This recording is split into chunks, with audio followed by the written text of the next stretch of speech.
মাননীয় সভাপতি,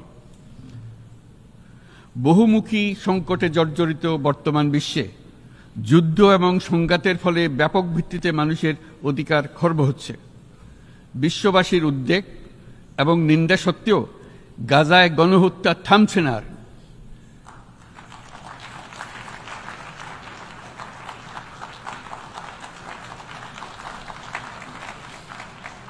ফিলিস্তিনের মতো বিদ্যমান বাস্তবতা কেবল আরব কিংবা মুসলমানদের জন্যই উদ্বেগজনক নয়, বরং তা সমগ্র মানব জাতির জন্যই উদ্বেগের বিষয়।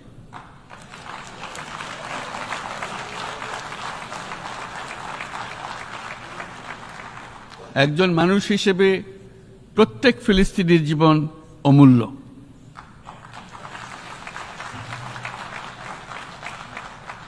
ফিলিস্তিনের জনগণের বিরুদ্ধে যে মানবতা বিরোধী অপরাধ হচ্ছে তার জন্য সংশ্লিষ্ট সকলকে দায়বদ্ধ করতে হবে।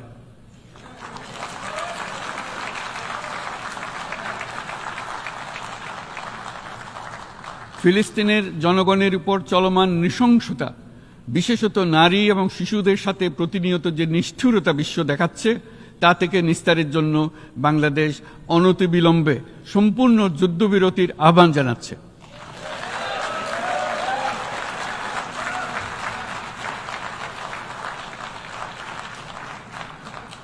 দ্বিরাষ্ট্রভিত্তিক সমাধানেই মধ্যপ্রাচ্যে টেকসই শান্তি আনতে পারবে।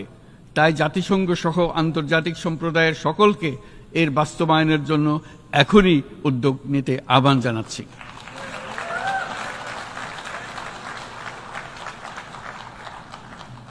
গত ২.৫ বছর ধরে ইউক্রেনে চলমান যুদ্ধে বহু মানুষ প্রাণ হারিয়েছে।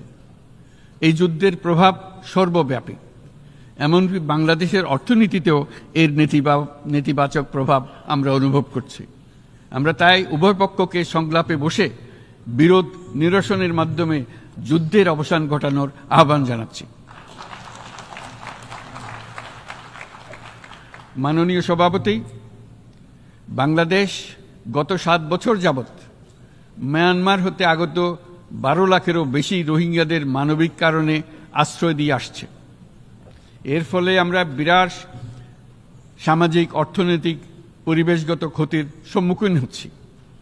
মায়ানমারের অভ্যন্তরীণ সমস্যা থেকে সৃষ্ট এই সংকট বাংলাদেশ ও আমাদের অঞ্চলের জন্য প্রথাগত ও অপ্রথাগত উভয় ধরনের নিরাপত্তা ঝুঁকির কারণ হয়ে দাঁড়িয়েছে।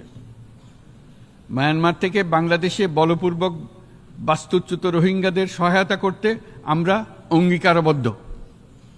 আমরা রোহিঙ্গাদের জন্য মানবিক সহায়তা কার্যক্রম চালু রাখা এবং তাদের টেকসই প্রত্যাবর্তন নিশ্চিত করার উদ্দেশ্যে আন্তর্জাতিক সম্প্রদায়ের পর্যাপ্ত সহায়তা অব্যাহত রাখার আহ্বান জানাচ্ছি।